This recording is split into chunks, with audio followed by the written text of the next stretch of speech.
Hello, ladies and gentlemen. Today is Thursday, January 26th. Wow, the month's almost gone. And this is another edition of the MSP Initiative Live. Some quick housekeeping, and then we'll get into the good stuff. MSPinitiative.com. Here you will find this session and every other session we've ever done under the Sessions tab. Stay tuned. We'll be bringing you more of those great community block parties throughout the year, hopefully on this side and the other side of the ocean. Which direction, we'll leave it up for you to figure out. But no, we'll let you know when these cool block parties that we have planned for 2023 get lined up. We are doing 2 formal in-person events. Park the Bus. I think we put enough mileage on it for a few years, so we're going to let it cool down for a little bit. We're doing 2 events, one in Dallas, May 8th and 9th, and one in Denver, August 14th and 15th. If you're in those areas and you want to learn from experts from around the MSP sandbox, we're bringing to you in a workshop style format where you're going to hopefully be able to walk out with something tangible, not just PowerPoints and bullets, actually something where you can like progress through an idea to the point where like it's not just an afterthought and you didn't even start. Then this is for you. Totally free to attend. We're adding more people to this list, but experts from around the industry that are going to not just teach you on an idea, but actually workshop you through the concept. And we'll be posting what those concepts are in a little while. So you'll check that out here. And lastly are our MSP community offers. We have 3 posted right now, more to come, where different vendors from across the industry just want to throw some cool offers out there into the community. And here they are. So MSPinitiative.com, that's where they're all parked. Feel free to check back. We are constantly updating them.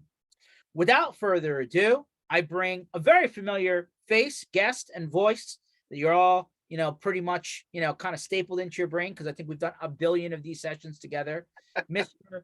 Ken Patterson. How you doing today, Ken? I'm doing fantastic, George. How are you? Oh, the Eagles, Sunday, NFC Championship game. Philadelphia, 50 degrees. I can't ask for a better situation. I don't see any issues for you guys this week. I really don't. Just after what I witnessed last week in that Cowboys-Niners game, and after watching the Eagles, I'm just I would be amazed if it becomes a game. I'll say that. Hey, listen, in the playoffs, anything's possible. I mean, here in Philadelphia, we've had plenty of theatrics across, at least my football going career, but I'm excited. The city is definitely humming, and I'm not, I told you over a month ago that my trip's already booked into the Super Bowl. I'm ready to go. This is true. You definitely were putting all your eggs in that basket and saying the Eagles are going and I'm ready to go. It would have been unfortunate if you had to go to Arizona to watch 2 other teams play. No, that's not going to happen. No, I don't think so. I don't think so either. And I would say I'm pretty good on the prognostication route. That's for sure. I'm hoping it's it wasn't too hard to prognosticate with all that was going on. I mean, let's face it. The Eagles would win a game and then get 2 more great players. It was the weirdest season I've seen for a team in a long time. It's like, hey, we're winning, but you know what? We're going to replace this left tackle and we're going to get this guy over here, and some crazy stuff. But enough about your Eagles. Let's talk a little bit about my change here. Yeah, let's hear it. You have a new home, right? I don't even know what to say, George. I don't know. You and I have had many conversations over the past months about what's out there, what's going on, and I'm officially vice president of communities and ecosystems at Taylor Business Group, and it's really cool because I think after, all the time we've talked about education, to go to a company that's all about education, coaching, they do business, financial, sales groups, and I'm going to say a word, but we're trying to veer away from that word a little bit, and it's peer groups. And, because a lot of people get that negative connotation, right? They get, I had a bad experience with a peer group. Well, there's a lot of really good peer groups out there. But at Taylor, it's a whole different thing. It's more of a business information group as opposed to a peer group because you're doing so much more. But we've always, you and I have been telling people for all through COVID. Get into a peer group. You need to get into these groups. You need to be with like-minded people. You're going to learn so much from the people that you're around. And so to be able to now help a company who's at the forefront of all of this and helping businesses get, the most important thing is the financial piece, right? We've talked about that a number of times as well.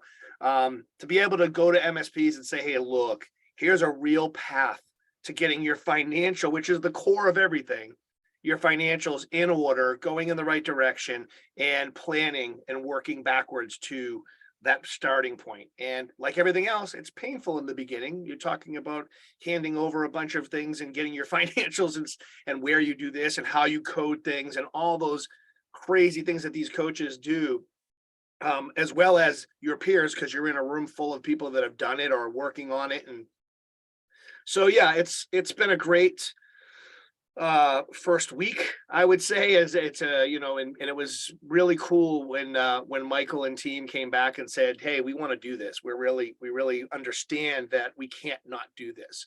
So for the people that are already using Taylor Business Group, know that your people, the people that are running this thing, really do care about you and the future, and made that investment without a thought, just based on what they know about me and what I've done for the community. And stay tuned. We're gonna, the good news is we're gonna take care of the Taylor Business Group community, but as always, it's going to be about the community as a whole, which is why we'll do these things with George and be on board with Community Minds and just really following through with the community as a whole, pattern. We want to make sure that the community is doing well, right? Rising tides raise all ships. We want to continue that. So yeah, I'm looking forward to it. Everybody knows I'm not a sales guy. I'm not looking to go out and sell everybody. I don't have to sell anybody on what we do.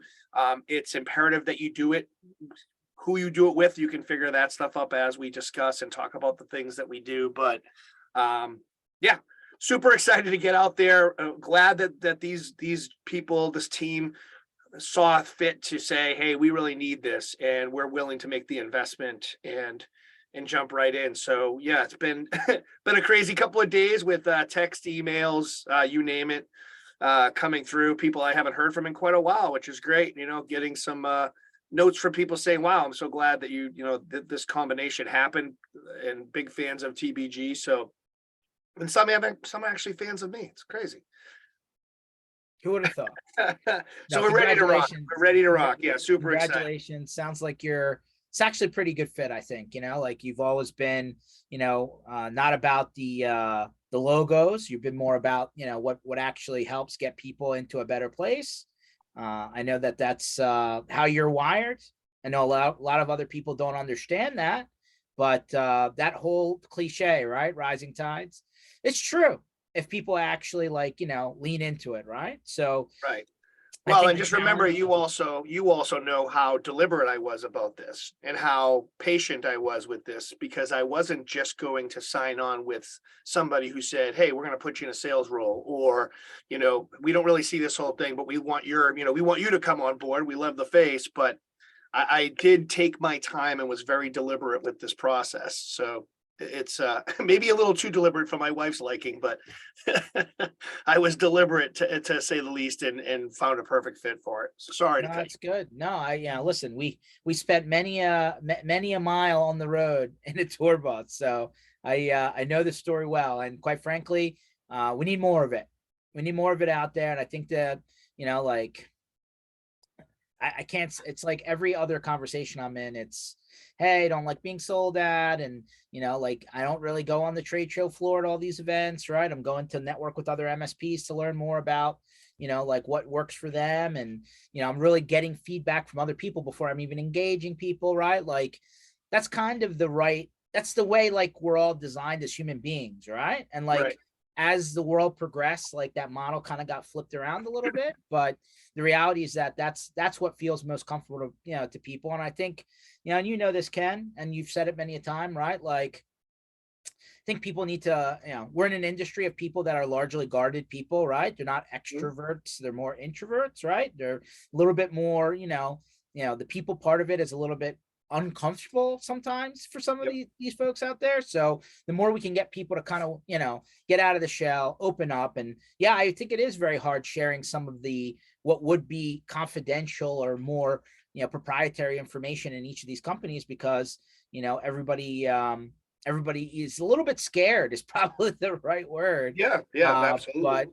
I So, as I yeah, said, not long ago, yesterday, I was in a quick call with someone and I said, hey, I leaned into this industry, coming out of high school and college as a young dude, kind of figuring out like a lot of the people out there. And by the time I ran into smarter people that have gone through it and have learned a better process, I had already been bleeding years and years and years doing it the hard way. And frankly, you can do it.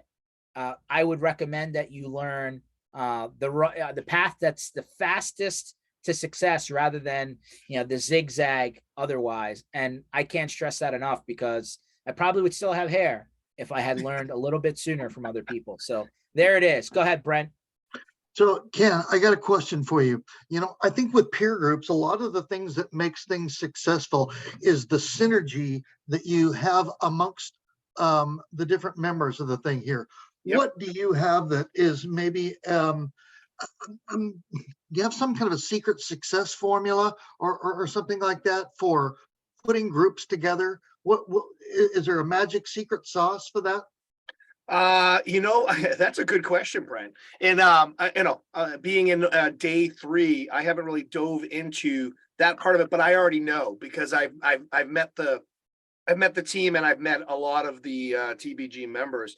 And it's not that there's a secret sauce. It's more about understanding the thing about TBG is they do a deep dive of every MSP before they even bring them on. They do a deep dive and go through all of their pains, all the things that they're doing, where they want to be, where they are. So they get a good sense of where the MSP stands before everything even starts. And then they do that matching process. They find a group that makes sense for them. And by the way, even after they do that, it's not like set it and forget it. They don't throw somebody in a group and say, see you later. There's your group for the rest of your life. The group actually does a lot of work together to figure out if everyone in the room still fits and is tied in and makes sense. To the point that another thing that I found is, this one bad apple can spoil the bunch. They actually spend time making sure that there's not anybody souring the group, and they'll take care of that too. And they actually let the MSPs bring that up and vote you off the island, per se, is one of the phrases I heard, and I thought was great, because if you have we're just letting them in there because they're part of, they're paying to be here and they're in the thing. If you just go by that mentality, you'll start losing members fast. So I think the big thing is the upfront work that is done, figuring out where each MSP is and then aligning them with groups. And they have a lot of conversations with the groups. We have facilitators that are in the groups that see it and understand it, but the MSPs mostly run a lot of the conversation because they all become friends. My first day on the job, we were interrupted by somebody, and the whole group was, I think they were going full wheeling. It's funny, but in the whole group, they all were on the same page with things that they like to do on the outside of the business as well as inside. And when you get that camaraderie and that connection, that's where things seem to expand and get better. So, that's why I say it's more of that business information group than it is a peer group, because there's so much more going on. Good answer. Good answer. Thanks. I had a script in front of everything now. No, That's the one thing I don't do is scripts. So you could catch me off guard. There's But no no, that's script. I know enough about them before I joined them to know the because I was an MSP in the space. A lot of my friends you have gone through this, so I've been able to like track it and talk to them over the years, and they all say the same thing. I was in financial ruins and didn't know it. And that's worse than knowing you're in financial ruins. And these guys have got them completely flipped around, where now they're focusing on hiring, focusing on growth. And it continues because they hold you accountable every single day. Well, yeah, and two, I kind of wanted to hear your opinions and stuff like that. coming in fresh and clean. A lot of times once people are in there, they've been in there for a while, you kind of get indoctrinated to the repetitive speech, the mantra of the company. Yes, we improve people, and we and when somebody first comes in, they're coming in with a fresh set of eyes, a fresh set of enthusiasm, and stuff like that. And so that was kind of what I wanted to hear from you is, and you did a great job. Well, thanks, Brent. And we've been on here for a while. We've known each other for a while. And from a standpoint, my standpoint is I'm not going to go anywhere and fake it. I can't do it. It's not in me. I'll get very uncomfortable very quick if I have to make stuff up. And that's why I was so very patient trying to find the right fit for this. And I truly believe, and you all can truly believe, that I made the right decision based on the fact that you knew I was patient. I really did wait for this opportunity to kind of flourish, and it did. And yeah, it's not the same old. And by the way, I'm also going to bring change into the organization and fire things up and get the community portion of this all connected to what they already believe in. And that's the thing that makes it easy for me to do what I do. I'm going to sound like, rah, rah, rah, excited like I normally do, because I know the people, the people that got my back, the CEO, the COO, everybody, CMO, everybody on the team, all buy into this and understand this. They just hadn't had the bandwidth to do what they needed to do. Now they've brought me in to do that. So I'm looking forward to be a really exciting time, and we're going to do some cool new things. And it's going to be based on what we hear from the MSPs as well. So if I could ask you a little bit about your journey here, you had made the comments of, I was very careful, I was very deliberate about this. Did you approach them? Did they approach you? Was there an ad put out that you kind of answered? Was it an inside connection? Oh, yeah, How did the journey take place? I suggested he put a billboard out. George wanted me to put a billboard up. Yeah, it's you were at the football games. You were going to yeah. on there. We'll work for 6 figures. Yeah, we'll work for food. We talk a lot about food, right, Brent? The quick answer is it was a combination of, I knew some folks at TBG. George knew some folks at TBG. George made some introductions to folks that maybe I didn't know well, and this was just back before I was even looking. So we started having conversations about PAX 8, maybe doing some things with TBG, and that's how it always starts. And then conversations changed. Obviously, when I was out on the road. Now they didn't have this position open, so it wasn't like they were like, "Ooh, okay, we need to plug Ken in." And then not many places did have this position. That's what made it so different. But it was through a bunch of conversations, and quite honestly, at one point, I think we had a conversation where it was like, "Nah, it's probably not going to work out. We just can't. We're not ready for this." And then a quick turnaround, and kudos to the team. They just basically got together and said, "We need to make this happen for our partners," and came back to me and said it. And I was just, wow, okay, let's talk. And it all kind of came together nicely. Now, remember, I've been not doing anything since the beginning of August. So there's been months here in between of, talking to multiple vendors and people and sharing ideas, and, a lot of very smart companies. But nothing really had this fit for plugging right in and being community and not turning it into a sales and marketing thing, which it's not. Community is not sales and marketing. Does community produce sales? Yes, but in a smarter way, in a better connected way.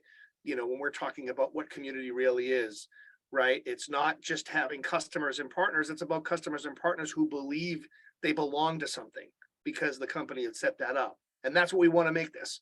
Want to make it so that people who are a part of it really believe in it, because we're doing everything we can to make it a community, a real community. Yeah, I think that was a more profound statement than you realize, Ken, is that we are striving for some place where we believe. There are so many times when I went through and I chose a project because it gave me that personal sense of satisfaction of feeling like I was important, it was not particularly a good financial decision, but it gave me a lot of personal satisfaction. And I think that has a lot of value to me personally, and in things. So Me anyway, too, Brent. Me too. Remember, I was in your shoes, and I remember when I made this switch over to jump to the dark side, as we call it, right, on the MSP side. I initially was worried because I didn't know if anyone was going to listen, if they were going to allow me to be an MSP, but work on their side to say, this is what we want. And I was fortunate enough to have Paxate, a company who bought into it, and we built that crazy, stark raving mad fan community that we built there.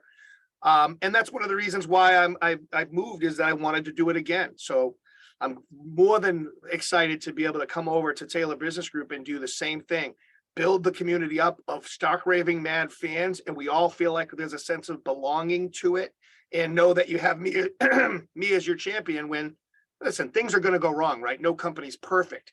But when things do go wrong, making sure that we are handling them and fixing them as fast as possible. That's the only differentiator between most companies, because things are going to go wrong no matter where you go.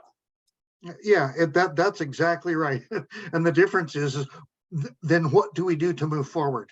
Right. Do we want to sit back and hand wring, or do we want to go through and figure out how to, make lemonade out of the bad situation? I think Right. the Sometimes main that's a word lot is of lemons. the main word is learn. Right. That's the Education. word. Everything should be about education. That's the key piece of that, is everything moving forward. We should be striving to teach and educate. And, even in the MSP's case, if you're not out there educating end users on what's going on in the world, instead of saying, buy me, buy me, buy me, or use us because we're the greatest, it's just not going to work out as well. You have to be out there educating and let them make that educated decision afterwards. And they're going to start to realize the ones that are educating are the ones that are going to go, wait, my other people don't do this. They don't offer this. And that's where they're going to be rolling in, as opposed to having to sell them on something. And George knows, I've said it 1,000 times, we need to get away from the whole sell piece of what we do, because MSPs are just as important as doctors and everybody else. And doctors do not sell. They're prescriptive. They say, this is what you need, and that's it. And that's how MSPs have to start doing it.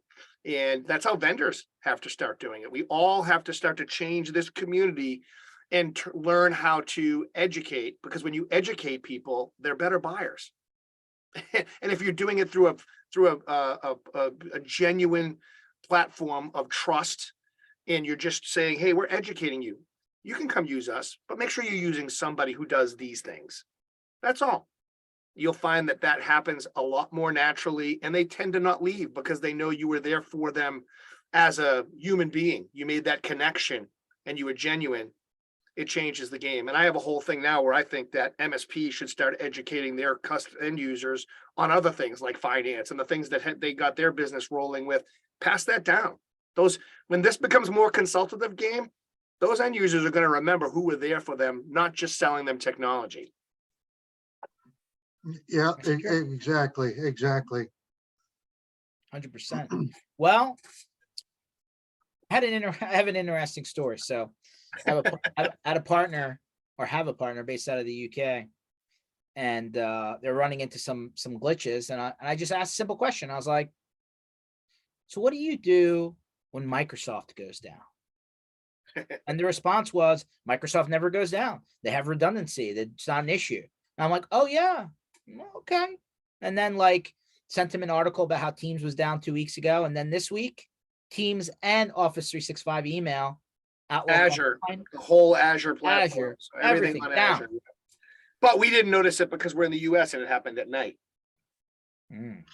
Yeah, well, gentlemen, every time I open up Microsoft Outlook, there's a little thing that pops up on the right-hand side that lists all kinds of things that Microsoft says is not working at the moment, and then they'll let me know when it's back up and functional. And I'm thinking, holy crap! Should we really be publishing all these things that are going on? I just found it so ironic, and I was like, the big guys are not immune. I mean, Azure, Amazon, Google, And then there's all these products that feed off of that, right? Apple and Netflix and this and that. I mean, like Apple came out and finally admitted that iCloud was on Amazon servers, right? Like, I mean, at the end of the day, I just think it's silly that, hey, when the big guys have a problem, and I love when they pop up in all the forums, right? Office 364.5 Yeah, or, whatever. And I kind of crackle up and I'm like, but if anybody underneath of a big name has a problem, oh no, you got to move. And so it's very just interesting. Well, George, that changed. I mean, think about when people were talking about using Exchange and moving to Office 365. No, my biggest thing was, well, now you can roll it all into Microsoft, because before, if you were hosting their Exchange or you had a host, you worked with their Exchange server, it was all on you, the IT person, no matter what the problem was, right? And to your point, everything was always, well, now. When you moved them to Microsoft, it was like, well, it's Microsoft. And they started to curb that a little bit. They weren't as on the offensive as they were when it was your Exchange server. So, as it starts to push to these cloud services, and yes, of course they go down. Everything goes down at one point in time. Maybe not as much as your old Exchange server. Debatable, but depending upon not trying to kick a dog while he's down, but Rackspace might say differently. Yeah, well, yeah, right now, of course, Rackspace's Exchange problems, but they were also warned. That's the beauty of this the industry. It got around that they shouldn't do it. I can't stress enough, and like I don't even have a product to sell here, but like not that that's how I pitch it, but why don't MSPs adopt some of the blueprint of the software companies? Why doesn't every MSP have a status page? It's just a simple question, right? Like there's got to be alternative like communication routes, and I just don't understand why that's not part of the puzzle. True. But to Brent's point, do you really want to let them know when it's down if they don't know? I'd rather them know before I get 100 calls back to back asking why. Right. Okay. Right. I mean, like, what's the SOP, when something has a problem, right? Do you, send a message out, a text message, email? Do you put something on your support page or your website? Well, you can't send a text message or an email if one of those things is down either. So you have to have. You can send a text message. That's not email related. No, saying if their phone service is down, if they have communication issues. Right now, everybody has their own cell phone, so they can, they're probably not all on the same. A lot of, I don't know if that's true, Brent, maybe, or someone. Do MSPs still provide all their phones for their engineers and for their team? So are they all still on one plan? Even if it's just everybody's bringing their own phone and you have their phone number. But my point is, like, how come there's not a better plan for when the big guys go down? Because at this point, it's pretty good track record. Like, it's happening, and it's got to probably continue happening. And like, you probably don't mention that when your customer signs up for NCE or Google Apps or whatever it is, but it's coming. And well, I hope when you're doing that, you're not ever saying, oh, it never goes down. That's why we go to Microsoft. Well, and here's something too that I kind of wonder about, and that's it. Okay, let's start letting the cat out of the bag here a little bit here and start feeding people all of the different alerts and everything like that. Okay, so are we now desensitizing the customer a little bit to when alerts come up and stuff like that? So it's like, okay, great, here's another thing here. I'm sure they're going to take care of it. So I don't know. I always wonder if there's something nefarious going on in the minds of those who are in control. I think, and again, maybe I'm crossing two themes together, but over communication in a remote world is so important. True. And like, you are remote to all of your customers, and then the employees of your customers are probably remote to some degree too. So like, you got to find a way to keep the communication in front of them. And if they ignore it, that's on them. But at least you did your part to make sure that, number one, they were informed. And number two, maybe you can like offset the flood that comes into your front door every time that, something's down, right? Because, like, everything's ho-hum until, again, you're getting blown up because every customer that you have is like trying to figure out why things are broken. Yeah, you know what? And when you're operating, if you do keep customers informed, that's something that I've tried to tell people, the techs anyway, and that's, if you keep people informed, you can get away with murder a lot of times. You know what? It's when people go through and you don't tell them what's going on and they finally have to come and bang on your door. That's when people are livid. Okay. As long as you keep the lines of communication open and you appear to be transparent about the thing here, you can get away with a lot of stuff that maybe you shouldn't be getting away with. But anyway. That's been my theme through all the way back to when I owned my MSP. Over communicate. And George knows I'm kind of a freak when it comes to communication. You'll never not get it. If I don't get back to you, something's wrong. And I mean, get back to you fast. And I expect people to get back to me because we all have a very quick little device in our hand that we can send a note saying, go jump in a lake, just to keep my response clean. So, when I remember back in the day, I have 100, a company with 100 people that are down, and then I send a message to the vendor, but the vendor's not getting back to me. Now, behind the scenes, that vendor might be busting their butt trying to figure out the problem, but I don't know that. And that means I have nothing to tell my people, and I'm sitting there thinking the worst, right? And so that's the problem with not communicating. If you call me up and say, hey, we're working on this, I got 5 guys on it, we're gonna bust our butts on it, and I can't really give you an honest time on it, at least I have an answer. And by the way, keep doing that. Don't leave me for hours even after saying that. And so, yeah, I agree with you, Brent. You have to have that communication. And I stress this to everybody that will listen. When I was at PAX 8 with salespeople, with the tech people, with anybody that listen, you have to have that communication, good or bad or indifferent. You have to let the people know what's going on, because when they start thinking about stuff in their own brain, I'll tell you what goes on up in my brain. Yeah, you're gonna think the worst. Wondering, the worst. right? I know those guys are sitting around, they're watching the football game, they're drinking a beer out of that Bevoit mug. Those are great mugs. They're great mugs. So I mean, one thing that's been pretty consistent, and Ken has probably a case of those B-boy mugs. Oh yeah, there you go. Yeah, that's Yep. right. I got one in each freezer, upstairs and down. Ready There to you go. So I think one of the common threads coming along the lines of communication, like I do something like 25 to 40 calls a week with new MSPs, prospective MSPs that we talk to in our company, and I'd say almost every call comes up. I'm like, so what's not working with what you have now? And almost every time it's support. Yeah. Support. I'm like, what do you mean? They're like, disappeared, fell off the planet, can't get a hold of anyone, 3 weeks, 4 weeks to get a reply back. And I'm like, wow. I was like, and that's consistent? They're like, yeah. And I'm like, that's a problem. That's a problem. So like, as much as your customers critique how responsive you are, and like, that's kind of front and center for most people running this kind of business, same problem occurs upstream, just at a larger way, right? Everywhere. Yeah, I know it's funny, George, that ties into my, my 95% close rate on a phone call, right? I would, have a conversation with an end user and just ask them if they're okay, right? Go through the whole process. And of course, their walls were up, as we talked about, right? The devil you know is better than the devil you don't. So they're just trying to get me off the phone, go through the whole entire call. And at the very end, I just say, hey, it sounds like you're being pretty well taken care of. It sounds like these guys are really doing a great job. You mind if I just ask you a quick marketing question? And they say, sure. Now the walls are down. They think the call's over. And I say, if there was one thing, just one thing they could do better, what would it be? And almost every time it was something to do with support, and they would go, oh, Ken, they show up late a lot.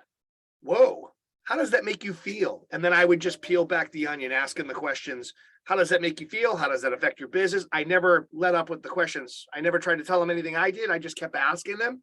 By the end of that, they're like, you know what, Ken, maybe you should come in. And it was all because they know they have the problems and they're just dealing with them and putting them aside because they feel like that's normal, because they've been so crushed by it with everything that they have going on that, well, that's just acceptable. They're going to show up late. But then when they bring it up in a conversation and you start peeling back the onion, it's like, no, it's not acceptable. I have my people waiting around. I have this happen. I have that happen. So being able to be a company that doesn't do those things and answers the calls and makes the communications will differentiate you. There it is. Bottom line is, it's funny. It was like 2 or 3 weeks ago, Ken, I called you. I was like, yeah, I got a call from another MSP who was asking me if I was running into this issue with these icons disappearing from their desktop, Right. with this Microsoft problem that I didn't even know was happening at the time. And I was like, literally, it's just a phone call out of the blue, somebody asking me. And I was like, no, I didn't know that was happening. And like, it's just amazing where the community, right? Like once you're, you get that kind of loop rolling and like you're in the mix. Now all of a sudden you're starting to see things that aren't even right in front of you, but are happening around you. Right. And I think that from a, understanding standpoint is important. It just gives you Agreed. time. That's the one thing we can't buy more of, right? Gives you time to put things into place before it shows up at your front door. Yes, sir. Back to the work communication. Do you see your boy is out now talking about something that I had mentioned to you a few months ago, discipline. My boy, Gary V, talking about discipline and, Oh. and saying that it should be at the forefront of everything that we're talking about now. Mental discipline, even, obviously physical discipline, and just rolling through it. I was like, remember we were talking a little while back about how I was saying, back in the days of martial arts and all these things, discipline played a part in so many things. And we were talking about the community as far as, what's a key word? What's something that we should all be thinking about? And discipline was one of the things that I brought up. Of course, some people were like, well, I don't like the negative connotation of you're being disciplined type of thing. But now it's coming out to now Gary V, who everybody listens to, is talking about discipline. And I thought, that's interesting. So obviously, let's be honest, most people aren't disciplined. Right. And what they do. Consistency is the word I handcuff with the word discipline. They're very inconsistent. People are very inconsistent. Not to bring it back to my Eagles. But you got Jalen Hurts, right? It's my quarterback. I'm not Terrell Owens here saying, it's my quarterback, and then I get the popcorn ready. But the guys on the podium, and they're like, why are you so successful when other people seem to not get to the the accuracy that you have? Or he's like, I'm always learning, I'm always in the film room, I'm showing up on days off. And they said, why? He's like, because I'm not finished yet. Right. Not going to celebrate till the job's done. And I'm like, dude, if people are more wired like that guy, imagine how far you could get. But like, that's just not the case. That's the exception, not the rule. The discipline. Yeah, I agree. You have to have that. You have to have, and I love the fact that he ties it to the mental discipline, right? The things that we just on a daily basis have to train ourselves to do and stay with, and things don't just happen overnight, right? And now, especially with people losing their minds, rightfully so, with all the workload, with all the stuff that happens, we've been seeing it more and more with friends in the community just popping up and saying, hey, I need to get my mental health back in check and focus. And so it's important to understand that discipline plays a part in your mental ability as well, as to be able to say, hey, I know where my brain's at, and I may need to take a break here and focus on something fluffy, whatever. Not just IT, because there's also that part of it too, right? You have to be disciplined to know when you need to take a break, when you don't need to take a break. And like you said, doing the things that matter, because you're not finished. I don't think any of us are ever finished, right? When you're finished, then, I think we die, Well, right? Here's a good point to get to. How about, ready? Your phone isn't ringing at 12 o'clock at night, or on weekends, or on holidays. You don't have to drop everything you're doing to go put some fire out all the time. Not saying it doesn't happen, but all the time. You're not having to wonder if the other people on your, that are around you are actually doing the part that they're supposed to be doing, so that it doesn't bump into your lane. Like, once you get to that point, then the creativity part starts to kind of bubble up and start to get a little bit interesting. But I feel like that seems to be such a reasonable expectation, those things I just said.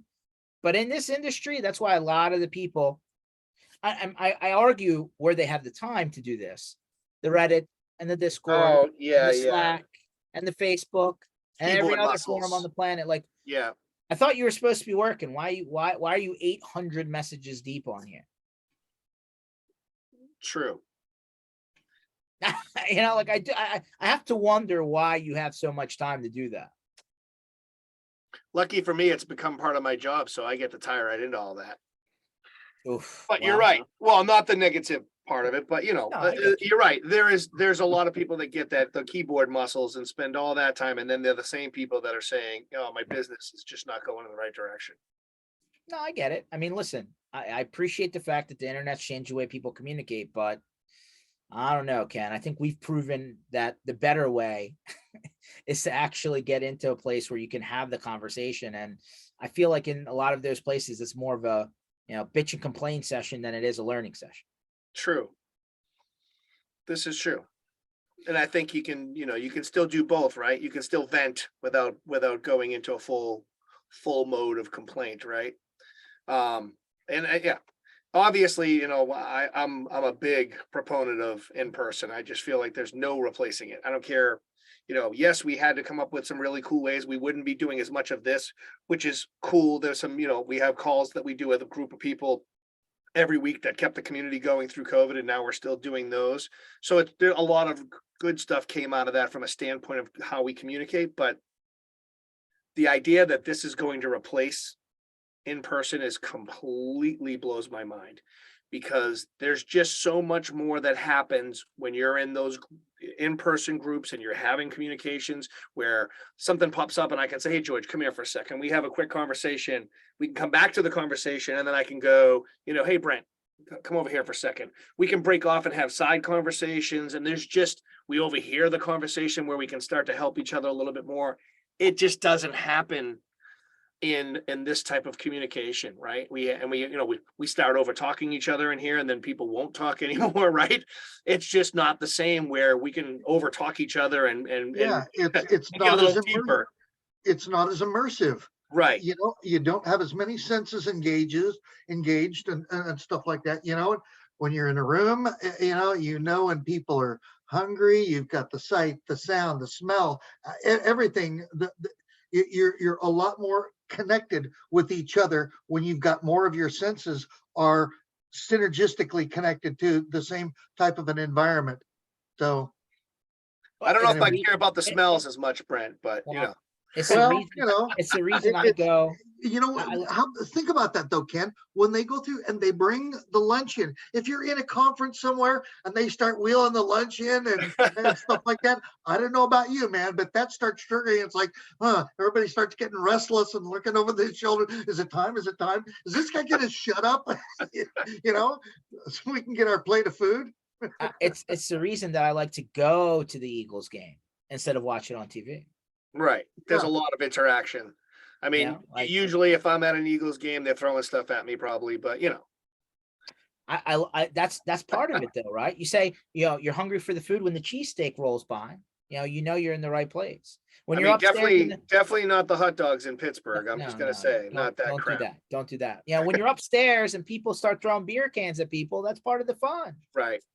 It's a lot of little things that get picked up though. You're right. There's nuances that you just don't get with this. And plus, right now I could be turning around and playing my Gallagher game back there while we're having a conversation and just take my video off, right? And I'm not going to be fully listening, or I could be chatting with somebody over here on the side and, somewhat halfway listening. When you're in person, you're engaged. You're going to be, you're a part of that conversation, or it's obvious. And, if it's conversation that I'm in, I'll call you out on that.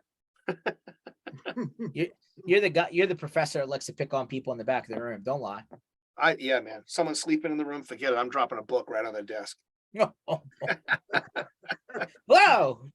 Yeah. Oh, sorry. Did I wake you? I had a teacher in high school where if you weren't paying attention, he would take your textbook and throw it out the window of the second story.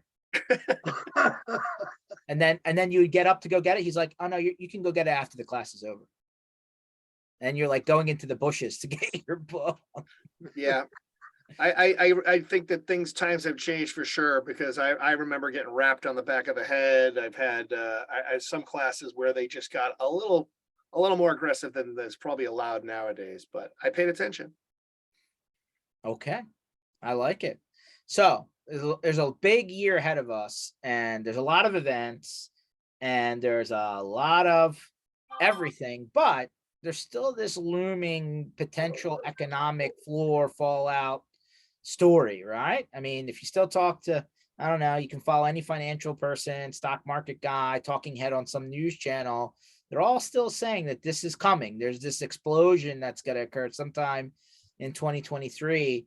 And like, there's still this, hey, the tech industry usually is like not affected as much as other industries. What are you hearing? Yeah, I just got hired. Just saying. Listen, I definitely see this resistance to hiring right now, for sure.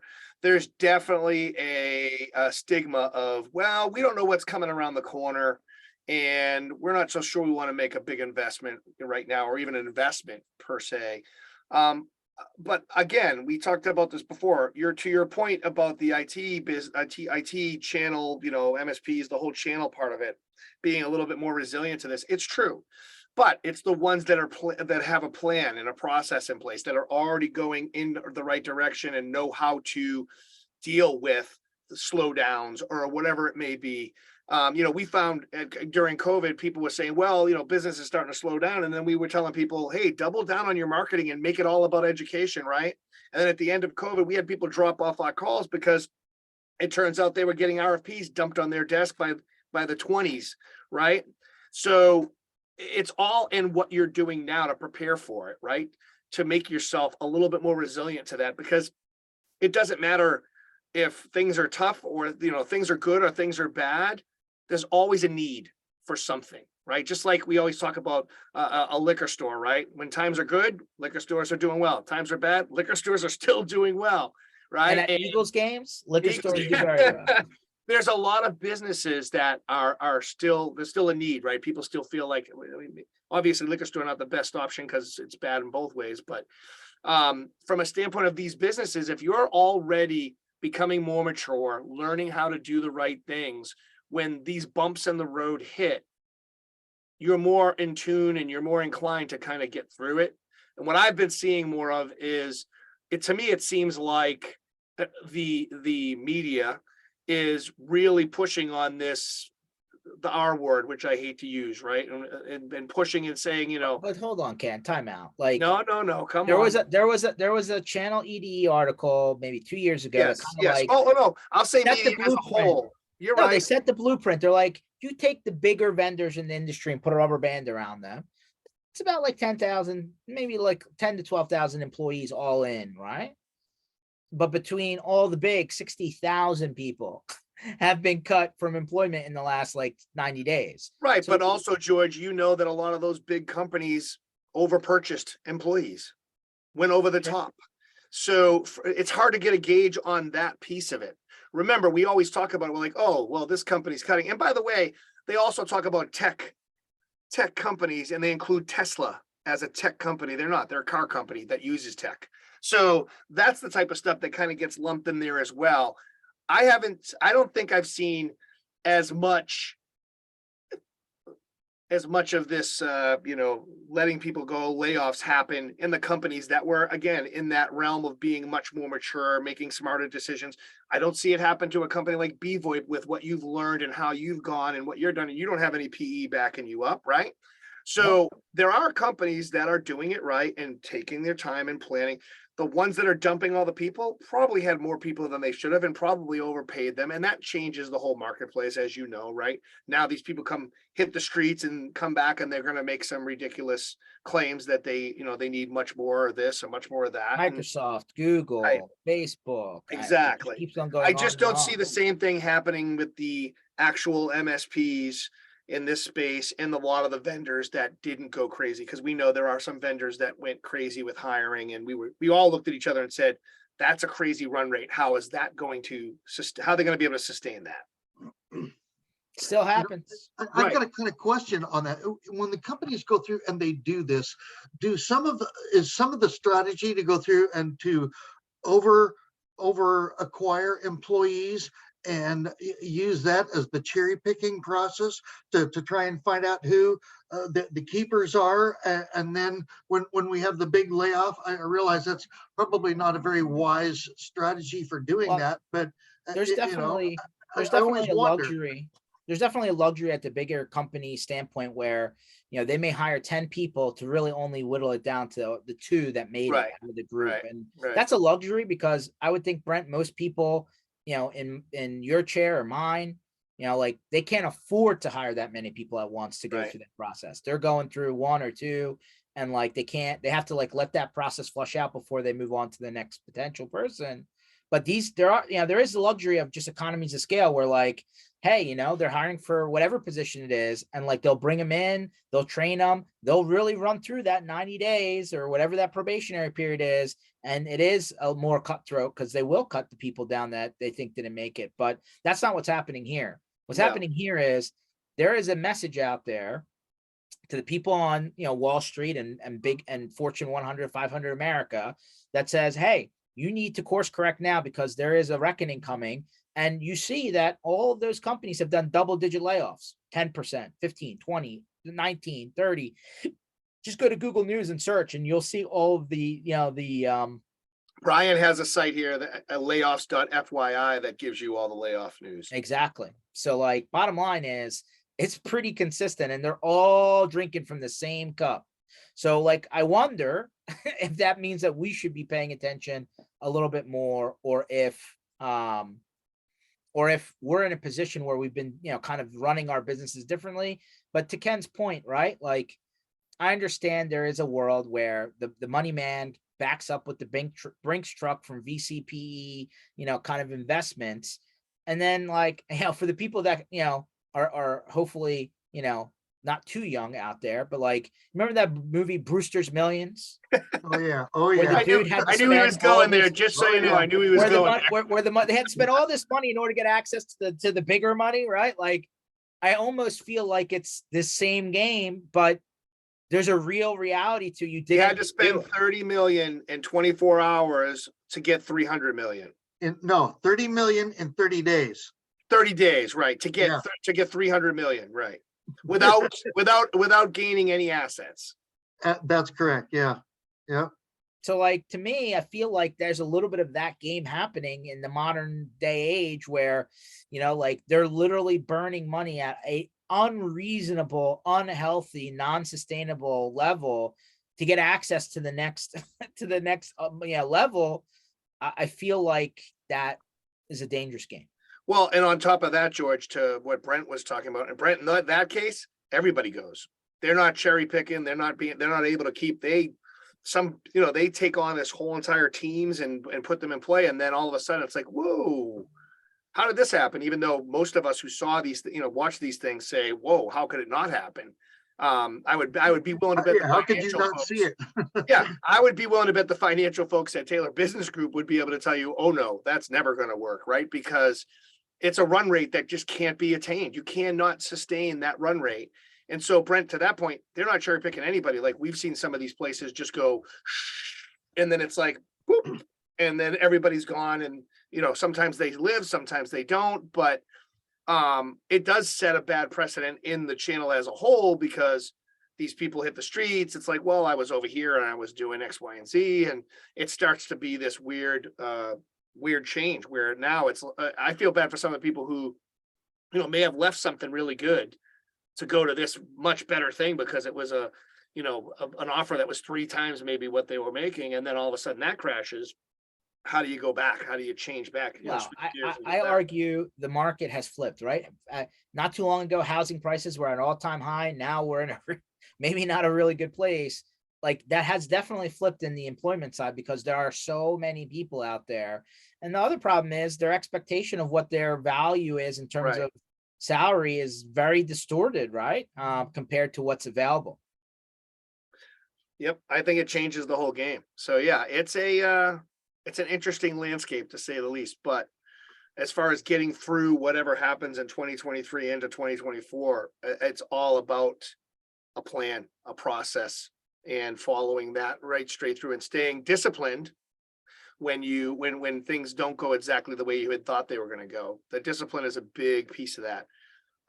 So yeah, you can get through all that. I remember the one where everybody was talking recession. It was the big crash. When was that? 2000s 2008? crash.